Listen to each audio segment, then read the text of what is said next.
tentang apa-apa saja yang menjadi materi pada hari ini. Silakan Bang Ketua Umum.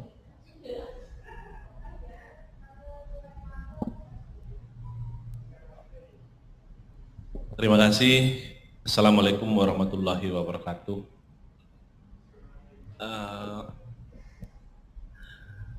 Kita udah sesi ketiga ya sekarang ini ya. Jadi tadi kita dari ATR sudah diberikan semacam pengantar atau gambaran terkait dengan sistem pendaftaran tanah ke depan. Tadi ada satu poin yang disampaikan Pak Dirjen yang mengatakan bahwa Kementerian ATR itu ingin di tahun 2023 ini sudah clear terkait segala isu terkait dengan pendaftaran elektronik ini. Nah sekarang tentu posisi kita di mana para PPAT? Jangan sampai nanti kita yang jadi korban. Tetapi tadi Pak Dirjen sudah menegaskan bahwa apa yang sedang dilakukan ini adalah untuk kepentingan dan melindungi data, melindungi Kementerian ATR bersama seluruh jajarannya dan melindungi PPAT. Tadi juga sudah disampaikan ada sekitar 45% yang terhambat atau ditolak pendaftaran pengecekannya.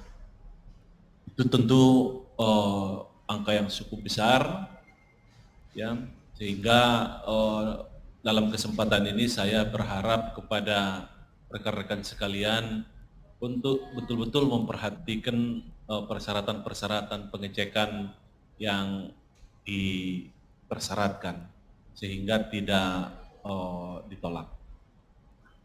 Kemudian tadi Pak Dirjen juga menyampaikan bahwa ada memang keterlambatan di kantor pertanahan dan insya Allah habis tadi bersama kita beliau akan rapat dengan seluruh kantor seluruh Indonesia. Tentu untuk salah satunya adalah menyikapi kegaduhan yang ada ini. Nah, kami memohon maaf dari pengurus pusat IPAT sedikit terlambat mengadakan acara ini. Semuanya itu adalah dalam rangka menyesuaikan waktu. Ya, menyesuaikan waktu dengan dan kesiapan daripada teman-teman kita atau bapak-bapak dan ibu-ibu kita di Kementerian ATR. Jadi minggu yang lalu saya sudah berhubungan dengan Pak Dirjen. Waktu itu saya ingat betul hari Selasa karena kita sampai di sini itu waktu itu dari Papua, kemudian minggunya itu waktu kita di Papua Barat itu udah mulai ribut tuh masalah pengecekan. Kemudian di hari Senin libur kalau tidak salah itu, hari Selasa itu saya kontakkan dengan Pak Dirjen. Pak Dirjen, kita sosialisasi terkait dengan permasalahan ini. Bisa nggak besok hari Rabu gitu? Nah, silakan koordinasi dengan Direktur Pendaftaran Tanah, yaitu Bu Abeng katanya. Saya koordinasi dengan Bu Abengnya sibuk sekali karena ada kegiatan-kegiatan. Nah, hari ini pun sebenarnya mereka sangat padat. Tapi alhamdulillah tadi surat pernyataan yang banyak sekali dibahas oleh kita, tadi sudah dijelaskan Pak Dirjen, yang membuat surat pernyataan bukanlah PPAT, tetapi adalah pemilik tanah tersebut dan tidak memerlukan saksi. Jadi kita buat di hadapan kita, kemudian di ini. Kemudian formatnya juga tadi kalau tidak salah dibagikan Ketua Bidang Hubungan Antar Lembaga sedang kita tugaskan untuk meminta dokumen presentasi dari Pak Dirjen tadi. Mudah-mudahan nanti bisa di-share kepada seluruh anggota. Karena di sana juga ada contoh surat pernyataan yang yang tadi dijelaskan. sehingga seragam seluruh Indonesia. Bapak Ibu sekalian yang saya hormati, saat ini PPAT sudah berjumlah 21.568 orang. Tentu jumlah yang sangat besar. Dan saat ini anggota luar biasa kita juga tidak kurang dari yang sudah terdaftar, yang sudah ada kartu tanda anggota ALB-nya. 4.987 orang. Artinya Bapak Ibu sekalian yang sudah menjadi PPAT ini harus bersyukur. Ya, sudah menjadi PPAT. Yang antri untuk menunggu ujian ada 5.000 orang lebih. Tentu jika Bapak dan Ibu sekalian tidak merasa bersyukur, ya tidak melaksanakan jabatannya dengan amanah, rasanya kurang pas. Oleh karena itu Bapak dan Ibu sekalian yang sudah menjadi PPAT dan terutama telah menjadi anggota IPAT, seperti yang selalu saya sampaikan, marilah kita mulai sekarang memulai menjadi PPAT yang santun, beretika, dan tentu taat hukum. Apakah Bapak Ibu sekalian kira-kira berkenan dengan anjuran kami dari PP IPAT tersebut? Terima kasih, alhamdulillah ternyata kita adalah PPAT yang berintegritas. Bapak Ibu sekalian yang saya hormati, pemerintah telah mengeluarkan Permen ATR yaitu Peraturan Menteri Agraria Tata Ruang dan Kepala Badan Pertanahan Nasional nomor 16 tahun 2021. Permen ini adalah perubahan ketiga ya. Ya, jadi dia sudah merupakan perubahan ketiga dari PMNA nomor 3 tahun 1997. Yaitu tentang ketentuan pelaksanaan dari PP nomor 24 1997 tentang pendaftaran tanah. Saya ingin memberikan fokus terhadap satu hal saja di dalam kesempatan ini. Di dalam PP nomor 24 tahun 1997 tentang pendaftaran tanah, ada satu perintah di sana kepada seluruh PPAT, yaitu bunyinya PPAT menolak membuat akta jika atas tanah yang telah terdaftar tidak diserahkan kepadanya sertifikat asli. Sampai sekarang peraturan itu, ketentuan itu masih berlaku. Oleh karenanya saya berharap kepada rekan-rekan sekalian, dengan adanya Permen ATR nomor 16 tahun 2021 ini tidak membuat rekan-rekan sekalian lupa bahwa kewajiban meminta sertifikat asli untuk diadakan atau untuk dibuat akta peralihan dan akta pembubaran tanggungan masih berlaku. Mengapa saya tekankan ini? Karena di Papua kita mendapat informasi dari rekan kita di sana. Perbankan sekarang ini bertanya kepada kita, untuk apa PPAT meminta sertifikat asli? Kan tidak terganggu pekerjaannya. Semua sudah bisa dilakukan dengan tanpa sertifikat asli. Ini tentu rekan-rekan sekalian harus betul-betul memastikan bahwa pendapat dari perbankan tersebut adalah bisa menjerumuskan kita, yaitu nanti pada saatnya apa yang kita lakukan transaksi tersebut ternyata tidak diketahui di mana sertifikat aslinya, atau mungkin saja mungkin sertifikatnya adalah sertifikat ganda. Meskipun Permen ATR nomor 16 tahun 2000 adalah peraturan pelaksanaan dari PP 2497 tentang pendaftaran tanah, akan tetapi banyak sekali di dalamnya memuat ketentuan-ketentuan formalitas membuat akta yang jika diabaikan oleh PPAT akan memberikan akibat hukum dapat dibatalkannya akta PPAT. Oleh karena itu, dalam kesempatan ini kita ingin membahas apa-apa saja ketentuan atau setidak-tidaknya apa-apa saja ketentuan yang harus diperhatikan dalam membuat akta oleh PPAT terkait dengan Permen ATR nomor 16 tahun 2021. Yang pertama adalah terkait terkait dengan tanah sengketa. Ini telah terjadi pergeseran dari PMNA nomor 3 tahun 97 kepada Permen ATR nomor 16 2021. Di Permen ATR nomor, saya ulangi, PMNA nomor 3 tahun 1997, PPAT diperintahkan untuk membuat surat pernyataan sebelum membuat akta yang ditandatangani oleh pemilik bahwa ia atau bahwa sertifikat atau bahwa tanahnya tidak dalam keadaan sengketa. Jadi PPAT sebelum membuat akta wajib membuat surat pernyataan bahwa tanah yang akan ditransaksikan tidak dalam keadaan sengketa. Itu versi PMNA. Artinya apa? Artinya beban sengketa tidaknya bidang tanah tersebut berada pada penjual. Mari kita lihat pasal 97 setelah ada perubahan. Sebelum melaksanakan pembuatan akta mengenai pemindahan atau pembebanan hak atas tanah atau hak milik atas satuan rumah susun, pejabat pembuat akta tanah wajib A. memastikan kesesuaian, masih miriplah dengan yang lama. B. memastikan dan yakin objek bidang tanah yang akan dialihkan dan atau dibebani hak tanggungan tidak dalam keadaan sengketa.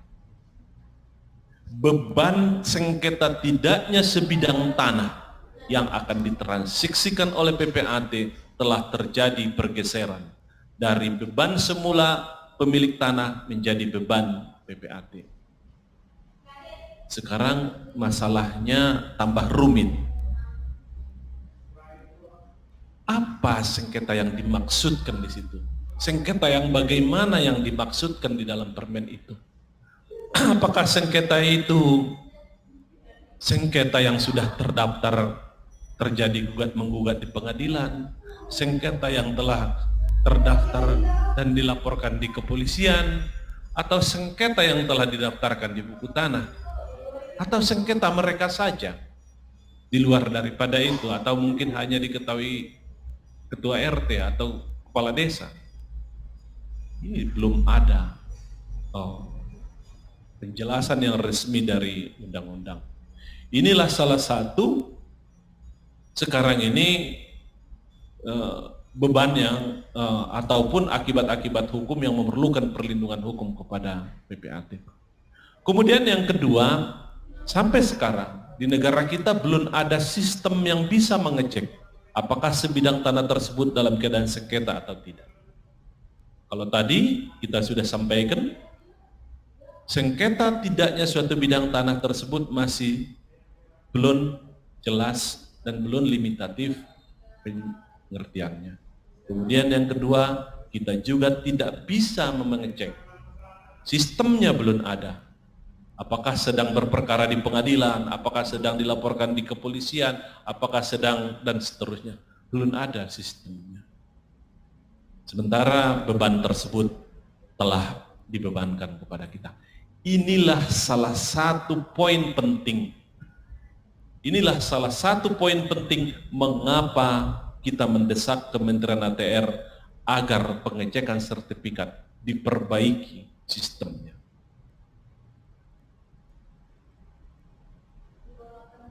Sekarang dijawab oleh Kementerian ATR bahwa tetap harus ditandatangani surat pernyataan, dan kemudian yang tadinya sistem elektronik. Saya lanjut dulu agar lebih jelas. Di ayat kedua di pasal tersebut disampaikan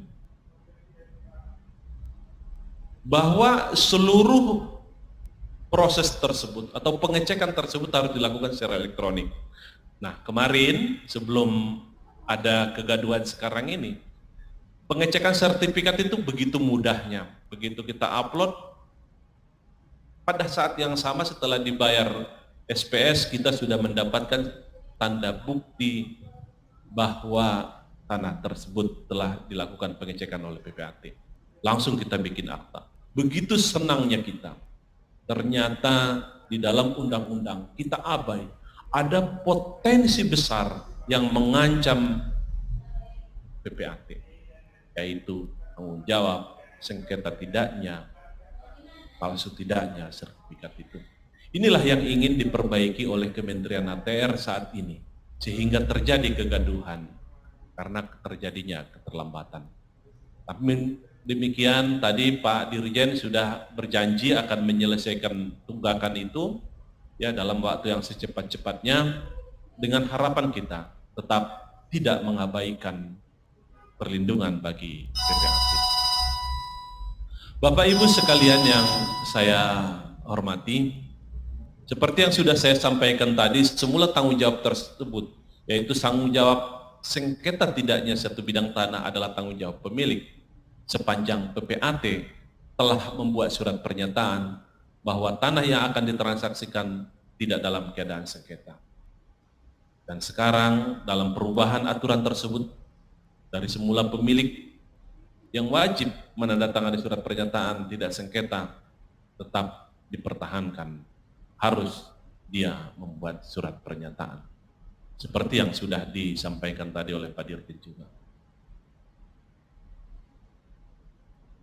Kemudian ketentuan lain yang terkait dengan perubahan-perubahan di dalam peraturan-peraturan ini adalah tanah pertanian. Tanah pertanian ini juga sama dengan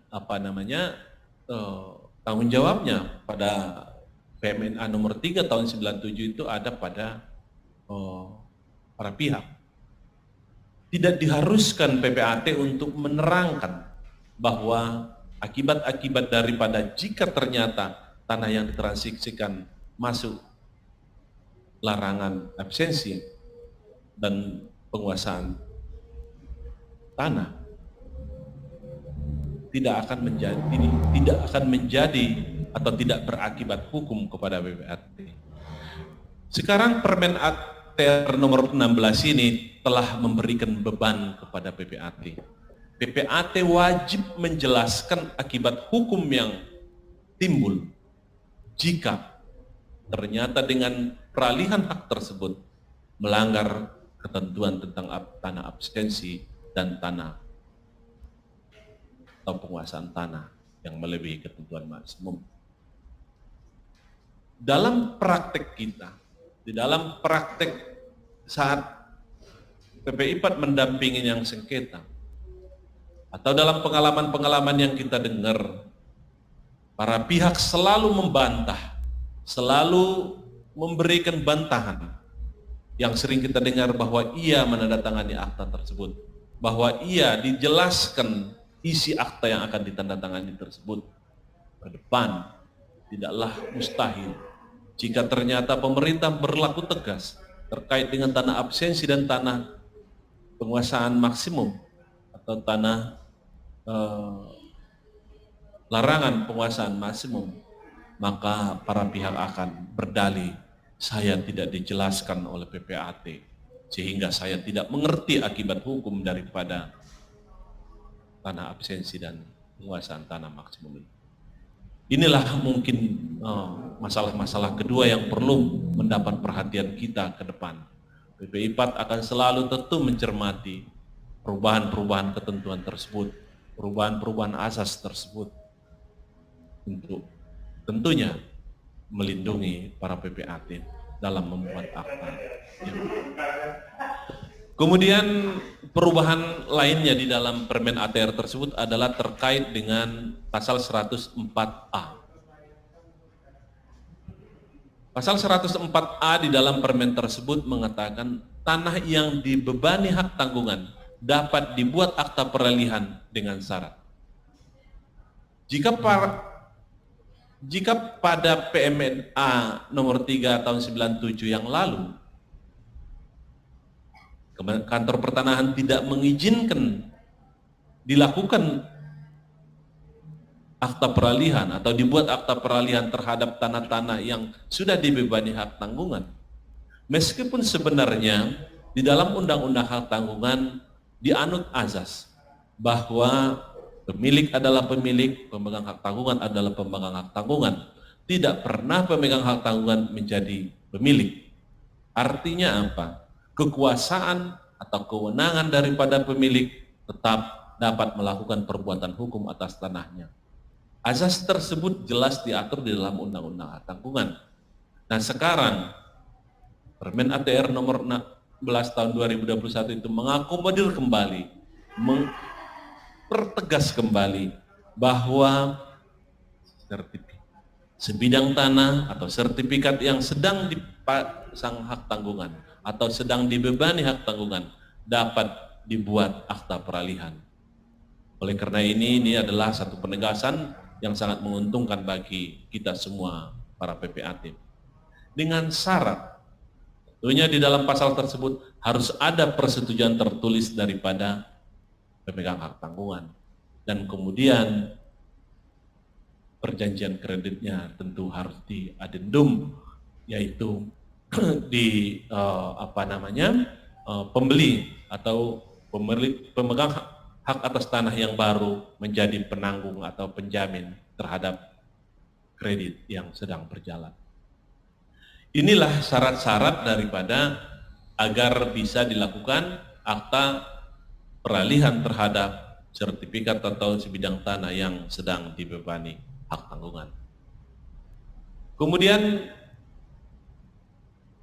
asas lain yang ada di dalam permen tersebut, kita bisa melihat di dalam ketentuan pasal 14 tersebut dikatakan APHT yang objeknya atas nama pemberi hak tanggungan wajib didaftarkan secara elektronik selambat-lambatnya 7 hari kerja.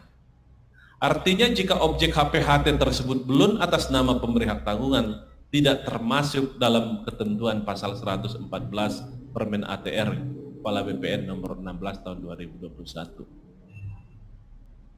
Ini tentu bertentangan dengan Undang-Undang Hak Tanggungan. Di Undang-Undang Hak Tanggungan tidak pernah melihat apakah sertifikat tersebut telah atas nama pemberi hak tanggungan atau belum. Karena di pasal 8 di Undang-Undang Hak Tanggungan dikatakan bahwa kewenangan untuk memberikan hak tanggungan baru diperlukan pada saat hak tanggungan didaftarkan di buku tanah. Ini tentu perkembangan-perkembangan hukum yang harus kita cermati. Ketentuan dalam pasal 114 Permen ATR ini setidak-tidaknya telah mengurangi makna dari pasal 570 KUH Perdata dan pasal 8 Undang-Undang Hak Tanggungan. Dengan ketentuan ini PPAT tidak lagi dapat membuat APHT atas sertifikat yang belum menjadi atas nama pemberi hak tanggungan. Dengan ketentuan ini maka untuk tanah-tanah KPR tidak lagi bisa dibuat APHT dan harus melalui mekanisme KMH. Ini adalah perkembangan-perkembangan asas hukum yang sebenarnya di dalam undang-undang induknya masih ada.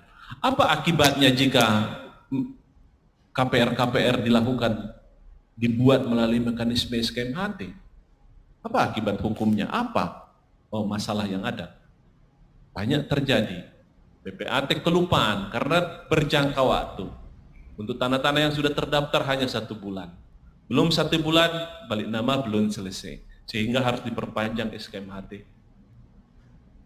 Ini adalah salah satu kelemahan daripada peraturan-peraturan yang ada. Yang tentunya harus kita informasikan. Harusnya pendaftaran kombinasi harus diakomodir oleh pendaftaran secara elektronik. Jika pada masa yang lalu, masa Permen ATR, saya ulang, PMNA nomor 3 tahun 97, kita mengenal pendaftaran kombinasi. Pada saat yang bersamaan, PPAT yang membuat akta pemberian hak tanggungan mendaftarkan secara sekaligus beberapa kegiatan dan diakomodir. PPAT menerima berkas dari klien yang sudah ada surat roya dan surat lunasnya. Dibuatlah akta jual beli. Dan setelah ditandatangani akta jual beli, langsung dibuat akta pemberian hak tanggungan. Kemudian di berkas 7 hari, langsung didaftarkan roya, balik nama, JB, pendaftaran hak tanggungan. Dan kemudian seminggu kemudian selesai 3 pendaftaran. Harusnya di pendaftaran elektronik ini ketentuan yang masih sah tersebut, yang masih didukung alas hak tersebut dapat tetap dilakukan. Ini adalah beberapa perubahan-perubahan. Bagaimana dengan kalau dibuat SKMHT seperti yang sudah saya sampaikan tadi, ternyata di beberapa daerah PPAT-nya lupa. Bahkan ada yang nekat, sudah SKMHT-nya tidak berlaku, kemudian dipasang hak tanggungan. Berdasarkan SKMHT yang tadi yang sudah tidak berlaku. Kemudian pada saat dilakukan eksekusi hak tanggungan, dilakukan pembantahan, diperiksa oleh lawyer, periksa advokat, cacat hukum, digugat, dibatalkan, batal. Banknya melaporkan PPAT tersebut ke polisi, diproses, terjadi di Medan, terjadi di Jogja. Ini adalah yang harus dipikirkan oleh PPIPA, ya kita semua tentu bagaimana perlindungan ke depan terkait dengan perkembangan-perkembangan hukum yang ada ini, sehingga perlindungan para PPAT nanti bisa lebih maksimal lagi. Demikian dari saya beberapa isu yang bisa saya sampaikan. Mudah-mudahan nanti apa isu-isu ini menjadi perhatian bagi rekan-rekan sekalian. Yang pertama, tadi sudah kita ingatkan bahwa kewajiban meminta sertifikat hak atas tanah tersebut adalah merupakan kewajiban PPAT. Bahasanya PPAT wajib menolak membuat akta jika sertifikat atas tanah tersebut tidak diserahkan kepadanya. Kemudian yang kedua, bahwa surat pernyataan tanah tersebut tidak sengketa, meskipun beban kita untuk meyakininya, ya, bahwa tanah tersebut tidak sengketa, salah satunya adalah dengan surat pernyataan tersebut. Tadi sudah dijelaskan bahwa surat pernyataan tersebut mengakhiri isu, mengakhiri debat bahwa yang membuat adalah pemilik, sesuai dengan peraturan yang lama juga. Kemudian mengenai hak tanggungan, yaitu jika ada membuat akta jual beli yang atas tanah yang masih dibebani hak tanggungan menurut undang-undang sudah dibenarkan sepanjang ada surat persetujuan daripada pemegang hak tanggungan dan perjanjian kredit tersebut diperbaharui dengan cara dia lakukan adendum di mana pemberi hak pembeli yang akan menjadi penjamin tersebut mengetahuinya. Kemudian selanjutnya tadi terkait dengan masalah SKMHT. Itu barangkali dari saya. Terima kasih. Mudah-mudahan ke depan PPIPA semakin banyak memberikan informasi-informasi yang berguna bagi rekan-rekan PPAT di seluruh Indonesia. Wabillahi taufiq wal hidayah. Wassalamualaikum warahmatullahi wabarakatuh. Waalaikumsalam.